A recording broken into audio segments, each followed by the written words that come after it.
Juan de Dios, las chacabanas más elegantes que usted puede encontrar en República Dominicana están en dos lugares aquí en Santo Domingo. Juan de Dios tiene las chacabanas, los trajes, también las mascarillas de diseño exclusivo en la Galería 360 en la Kennedy. Galería 360 y Avenida Luperón, próximo a la Plaza de la Bandera. Juan de Dios, chacabanas para damas y caballeros. También queremos recordarles que L&R continúa durante lo que resta de este mes con los descuentos en mercancía seleccionada durante todo este mes de agosto. Acomódese en su hogar y equipe su negocio con L&R Comercial. En todas sus tiendas, los equipos para casas y negocios están con descuentos especiales en mercancía seleccionada desde un 65%. Usted, con tantas facilidades, no se irá sin lo que necesita de una tienda de L&R Comercial. El Consejo Nacional para Reglamentación y Fomento de la Industria Lechera les exhorta a consumir leche, quesos, yogur y todos los productos lácteos elaborados con leche de producción nacional. Cona Leche, apoyando al productor nacional. Bien, ya bien temprano tenemos con nosotros al ingeniero José Israel Cuello, quien nos acompaña como es habitual cada viernes.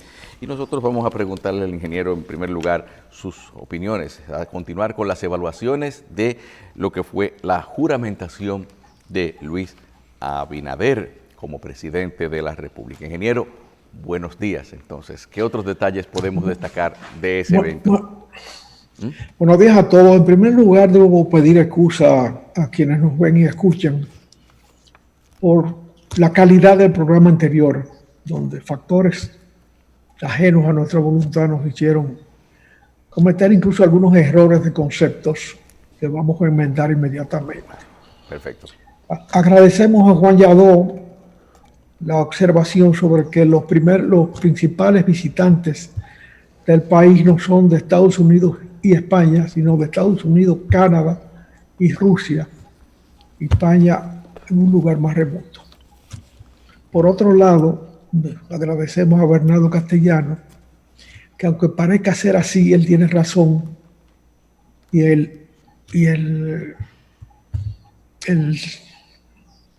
la disolución de la CDE no está contemplada en ninguna ley. Con consecuencias, eso es un aparato, un atrabanco que seguirá vivo y que habrá que definir con precisión sus funciones o legislar de nuevo. Con relación al discurso y a la toma de posesión del presidente nuevo, de Luis Abinader, él abrió unas perspectivas de relaciones con Tesla que no deben dejarse caer. Hay que recordar que con ocasión de una de las tragedias sucesivas que han caído sobre Puerto Rico, creo que un ciclón, un terremoto o ambas penas a la vez, ese señor hizo una propuesta de eliminar todo sistema de generación energética con combustibles fósiles en Puerto Rico y utilizar solo el sol y el viento. Que naturalmente en el caos de mandos que hay en ese país, o que había en ese momento, no se dio curso a esa oferta, que para un hombre como el jefe de Tesla era una tontería,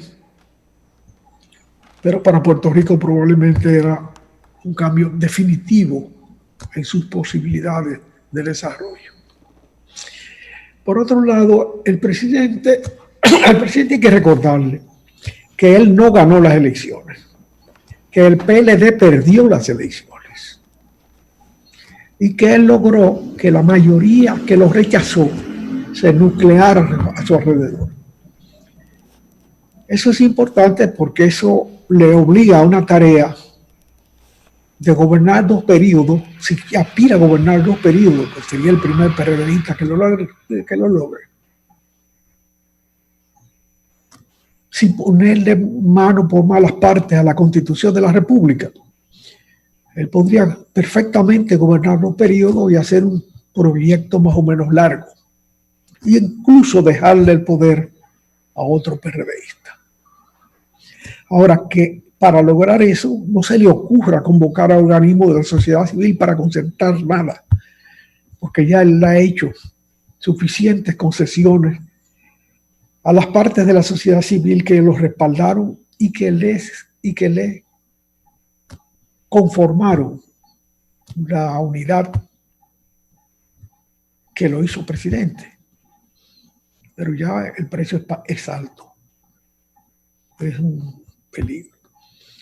Por otro lado, el gobierno debe tener en cuenta que el invento de Intrat, la 17ª formación para manejar el turismo, se hizo no para manejar, para manejar el transporte. Se hizo no para manejar el transporte precisamente, sino en cuanto para sacar a Claudia Francesca de los Santos de Obras Públicas. Hay que recordar que ella tenía una subsecretaría que hacía con bastante eficiencia, con mucha eficiencia, desde el gobierno de Leonel Fernández. En consecuencia, era una dificultad en el camino del que luego fue candidato presidencial oficialista. De manera que con el Intrat, eso hay que colocarlo en el mismo zafacón de la CDE. Pero si lo dejan existir, que nunca vaya a manos de CONATRA, como se ha entregado. Eso no puede ser, porque CONATRA es parte interesada de lo que se va a regular, y no parte cualquiera. Hay gente que sabe defender sus intereses con mucha eficiencia y que ya tiene un senador. Su líder natural ya es senador de la República. De manera que entregarle CONATRA a una persona que ha sido funcionario de CONATRA tanto tiempo se puede estimar como un error, que es preferible enmendarlo rápido y no dejar que crezca. Esas son observaciones necesarias para organizar un gobierno que va por buen camino, que logró una mayoría necesaria, pero una mayoría necesaria para ganar las elecciones, pero que tiene que definir una mayoría partidaria. Si no, va a ser siempre sujeto de controles de fuerzas aliadas y de dádivas que exigen las fuerzas aliadas más allá de sus aportes.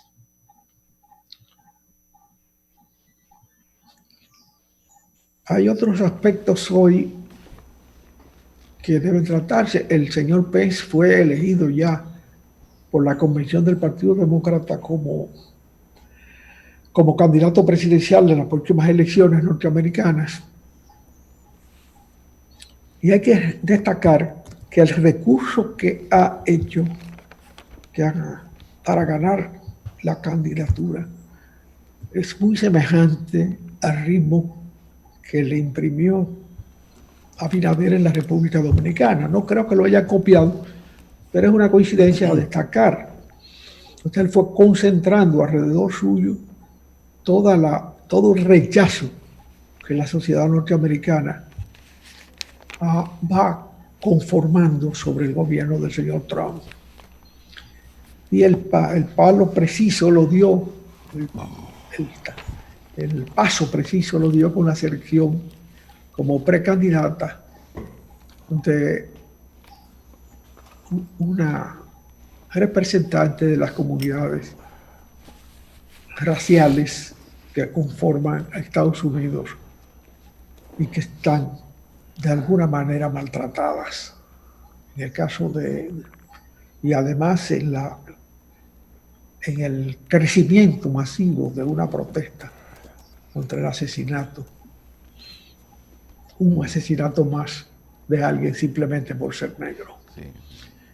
Kamala Harris, sí, que es senadora de Estados Unidos ya en segundo periodo, a quien Trump defiende, que se define como la peor, es la más mala y irrespetuosa del Senado, dice el señor Trump.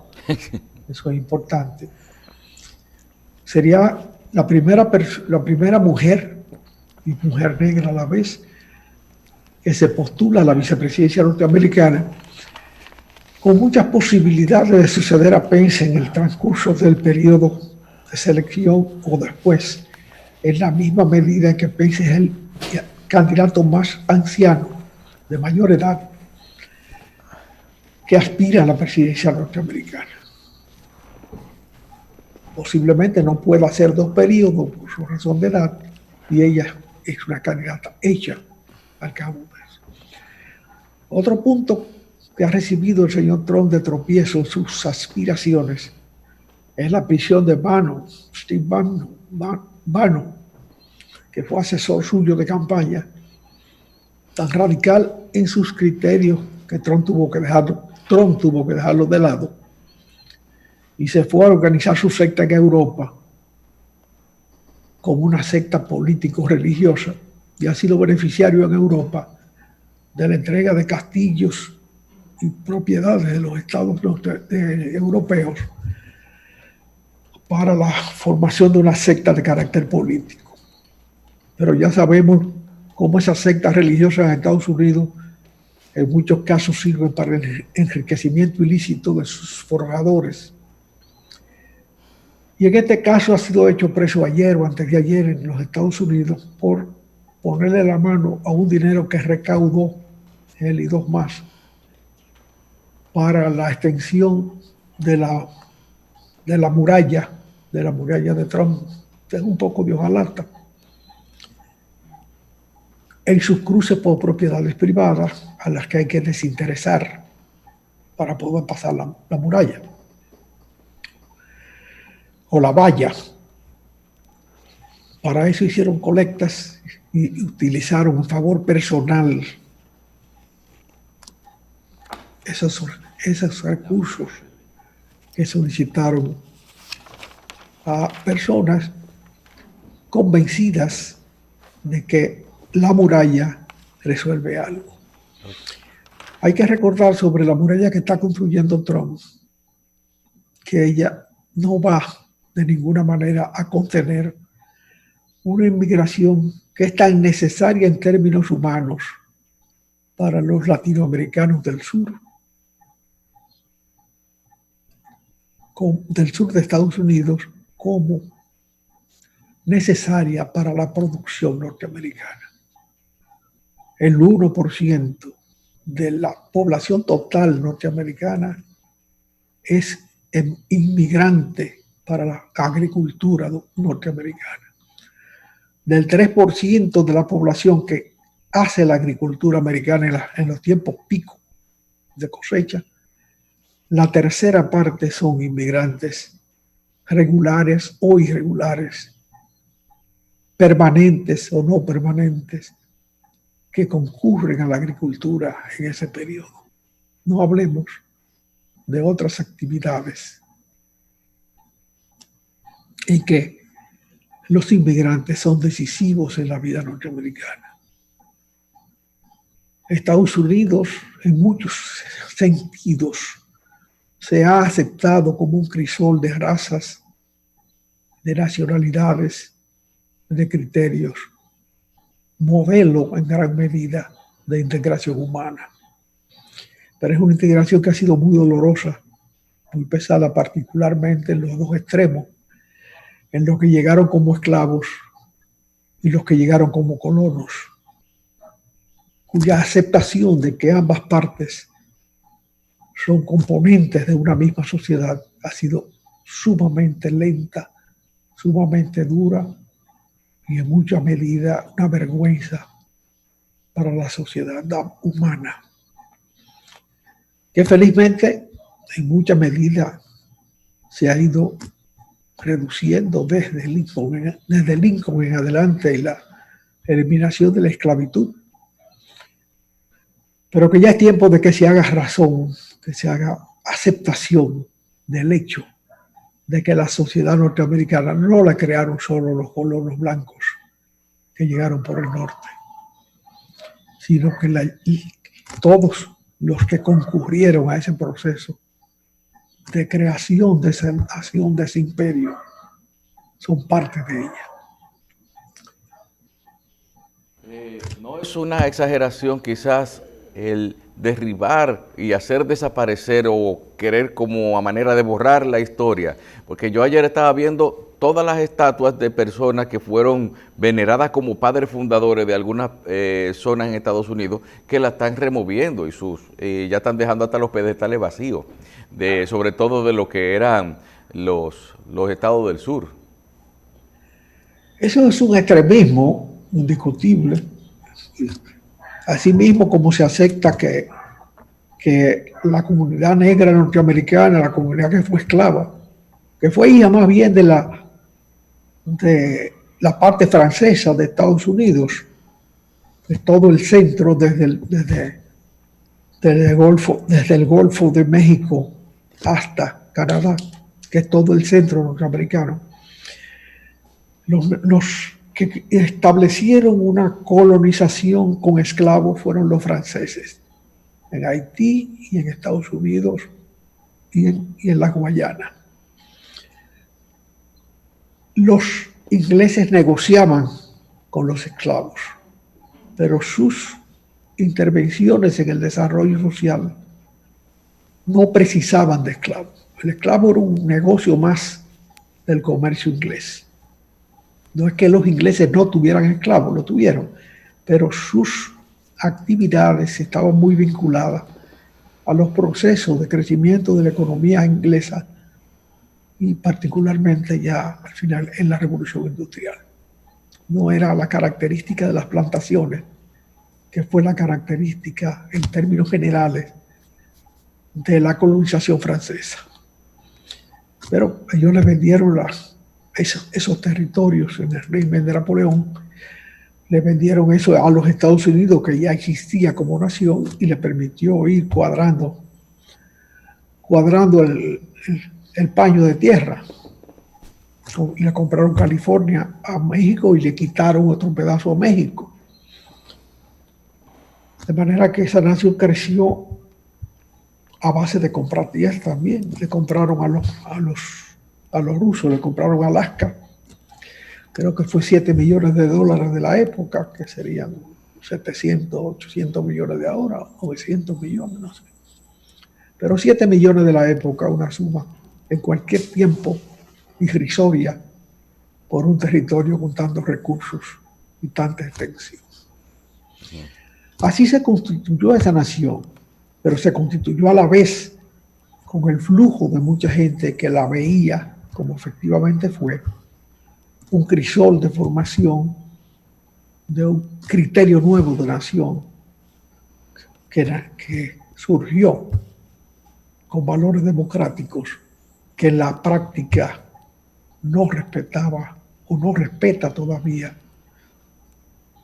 con la plenitud que es necesario para una nación que juega un papel tan importante en la conformación de otros criterios de administración y de manejos políticos en el mundo entero. Bien, ingeniero, en el plano local, largo camino de la transición, ¿cómo usted ve que van transcurriendo las cosas? Porque por lo regular las transiciones en cualquier aspecto de la vida traen cierto trauma. Es decir, y ahora, ¿cuáles son los traumas que se pueden ir viendo desde ahora o que podemos esperar? Bueno, cualquier trauma es posible en una situación de transición tan profunda que estamos viviendo. Hasta ahora ha sido ejemplar el proceso de elección, el proceso de entrega de mando. Ahora, el proceso de desplazamiento de los errores del gobierno anterior o de los gobiernos anteriores es doloroso, es duro, porque ayer se emitieron una serie de decretos sobre cuerpos diplomáticos que ejemplifican hasta qué punto se abusó del poder y del manejo del presupuesto para fines de carácter familiar y de carácter político sectario. Cientos de funcionarios que estaban designados en el cuerpo diplomático nunca hicieron nada. Algunos se limitaron a presentarse, a comunicarle a la Cancillería el trámite, ya ocupé el cargo, y volvieron para acá o se fueron a otros sitios a vivir y no a ejercer sus funciones para las cuales cobraban o cobraron hasta ayer. Son decretos extensísimos, vergonzosos, donde aparecen nombres de personas que no debieron nunca mancharse con una simple botella irrelevante. Pero hay algunos casos ya caricaturescos donde se critica que el nuevo incumbente coloque a un pariente con muchos méritos académicos como parte de su personal en sustitución del viejo incumbente que también tenía una hija en el mismo cargo y sin méritos semejantes. Esos son los elementos que caracterizan una sociedad muy primitiva, donde el nepotismo se puede manejar con tanto descaro, vamos a decir, con tanto desenfado. El PLD, para recomponerse como partido, tiene que pagar esos pecados. El pecado del nepotismo fue demasiado irritante, como el pecado de la corrupción, que no se ha aireado todavía. Y en el caso del nepotismo simplemente se corrige sin sanciones mayores, con eliminar nombramientos que en definitiva no tenían más valor que el valor nepótico de que el tío te pone en el cargo. Hay otro elemento que es bueno conocer alrededor de eso del nepotismo y de la práctica PLDista, que comenzó desde el primer momento.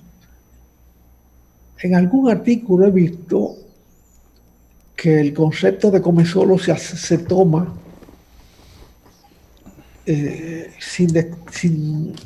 sin precisar su origen.